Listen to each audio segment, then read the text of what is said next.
everybody. How are you all doing this morning? It is 7:49 over here, and I'm just now being told I'm live. Oops. Fun times in the morning. Yes, I am NPC, and I am, in quotes, running Super Pitfall. I put it in quotes because the speed run technically is a lot faster than the way I'm going to do it, because I kind of incorporate old strats alongside with the new. But there is a specific reason I'm doing it. It's technically any percent, but what I'm doing it for is called wall percent. And I am not going to be talking strats during the entire thing. I'm going to tell you a story, and yep, that's what we're going to be doing here. So I hope you all enjoy this story. I am going to wait a sec. Come on, game. Let me get back to the start. And we will get ready for the story in 3, 2, 1, go.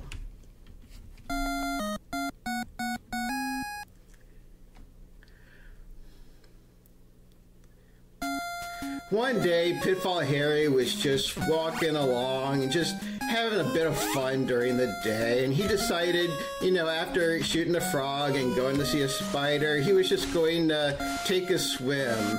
But all of a sudden, during the swim, he decided he just fell down and he hit his head on a spider, and he just was blacked out.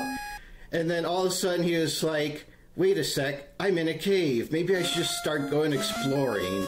And so as he goes through the cave, he jumps over a spider and a scorpion, and he's just wandering around, and he sees a spade, and he's like, did somebody bring cards here to play? Nobody should be playing cards in the cave.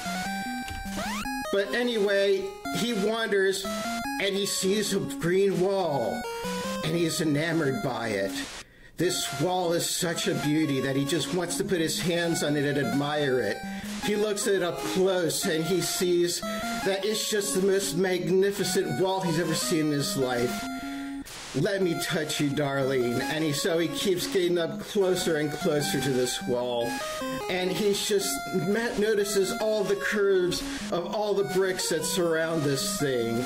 He doesn't want to do any harm to it, though he has a bunch of bullets to shoot into it. He just wants to admire the green beauty with the light green and the dark green. And he keeps pushing himself closer and closer to this wall, wanting it to appreciate that he admires this wall so much. And he just wants so badly for it to accept him for what his love for this wall is. And he keeps moving little by little into the wall, thinking that it's going to appreciate it. But no, it pushes him up, and he gets rejected by the wall. And then a big face wants to give him a kiss. I want a kiss! But, he doesn't want the face, he wants the wall. And so he finds a diamond. Excited that he has something to give to the wall, he jumps on joy on the elevator, knowing that he's happy to be able to do something for this. But all of a sudden, the elevator breaks and he falls to the ground. And he just keeps falling and falling. And then he starts going up and down. And suddenly he wakes up at the ground floor, unsure about where he is. But he decides to go forward, trying to find his wall that he once admired. And he's dodging a bunch of perils, climbing up the ladders, and there's all these fireballs that want to do harm. He's just like, I must avoid you. I must find my love, the wall. And so all the fire keeps on doing all the damage to him, but he keeps on prevailing. And so all of a sudden, as he advances forth, the face comes by again. It's like, I want the kiss! Give me a kiss! And he's like, no, the wall is what I want. Give me the wall. And so he finally avoids it, and he goes forward and grabs some coin, and he finds a key, the key to the wall's heart, he says. And so he finds a balloon. What little kid was here? He dropped a balloon here, he says, but it's not important.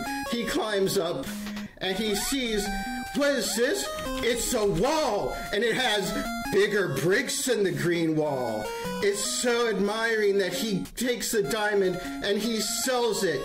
He sells all he has and gives all the money to the wall that he has in front of him. Oh, it's so beautiful, and what big bricks it has.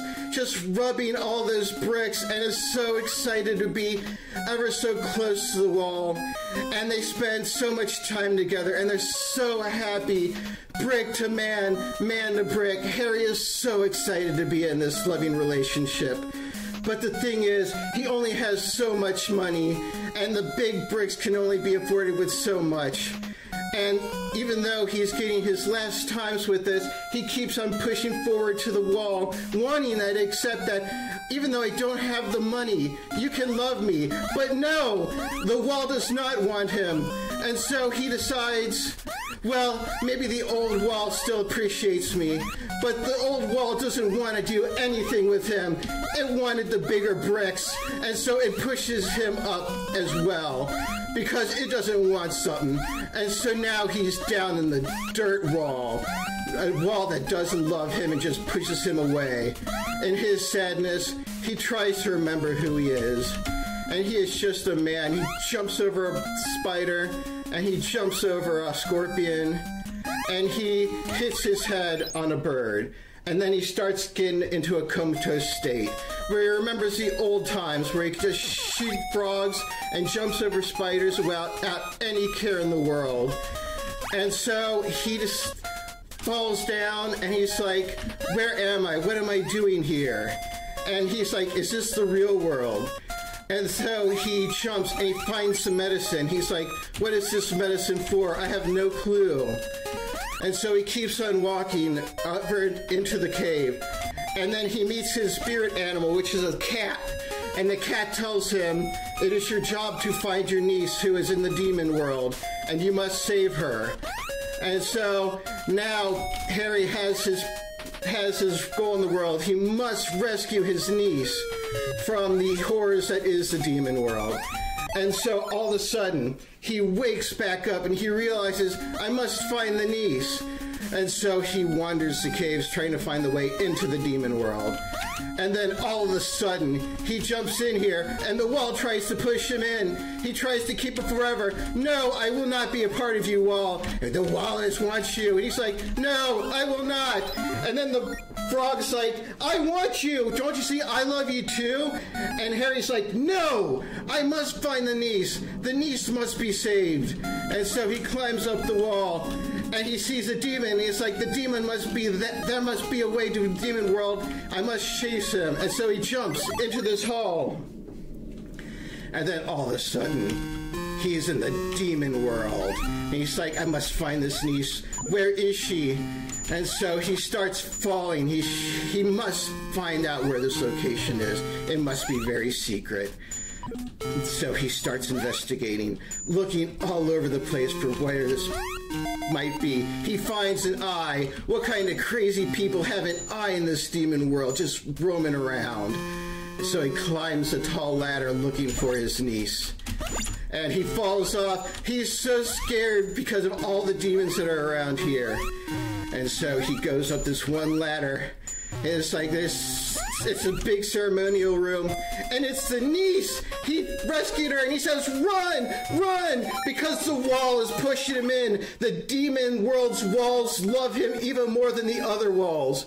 And so he takes a hit, and the wall is like, I still want you. And he looks at the niece, and he says, run, niece, you must go. Oh, don't save me. The wall is trying to keep me for itself. And so the wall keeps tugging at him. It must stay here. You must stay here for me. No, I will escape somehow. The niece keeps on running, trying not to think about Harry and his plight for the wall. And the other demons are trying to shackle him to the wall. Harry's like, I must escape. And then, at one moment, all of a sudden, Harry just doesn't have any more life. And then, it's over. And then we look at the niece climbing up from the demon world and into the real world. she looks around, sees the world, and she's free. But she still thinks Harry is not there anymore, and that he is in the demon world and can't be saved. And then all of a sudden, look! Over there, he has escaped the demon world, and he is with his niece, and everything is good in the world, and he has saved his niece, and he is now going to go away from the world of walls and appreciate life with his niece, and not think about all the terrible times in the caverns and all the things that have happened, and he is now a free man. So,